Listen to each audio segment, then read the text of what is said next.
Madam ఎలా అనిపిస్తుంది? Folk జాతర చూడబోతున్నాం 23. మాకైతే చాలా సంతోషం అనిపిస్తుందండి. యాడనో ఉన్నోళ్ళని తీసుకొచ్చి the big folk night program ఏర్పాటు చేసిర్రు అసలు. ఇంత మంచిగా, ఇంత గొప్పగా చేస్తారని అనుకోలేదు. మాకు చాలా సంతోషం అనిపిస్తుంది. ముందుగా మీ పాట ద్వారా మా ప్రేక్షకుల్ని అలరించండి. ఆ తర్వాత ఇంకా చాలా మాటలున్నాయి.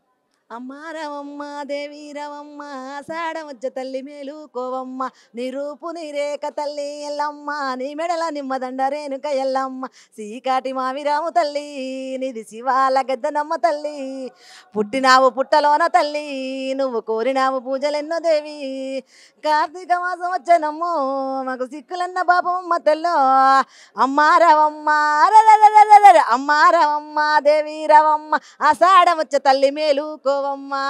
ఓకే. యాక్చువల్‌గా మ్యూజిక్ కాన్సర్ట్ అని పబ్బుల్లో చేస్తారు. లేదా పెద్ద పెద్ద స్టేజ్‌ల మీద టికెట్లు.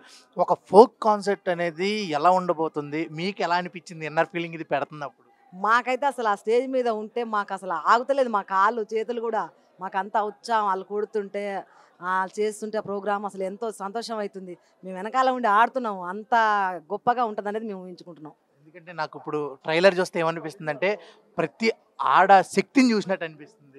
అవును. అట్లనే ఉంది. ఆడ శక్తులు ఆడ పులుల లెక్కనే చేస్తాం అన్నట్టు. ఏ ఈవెంట్ అయినా. ఓకే అండి. థాంక్ యూ అండి. All the okay. Best. Okay అండి.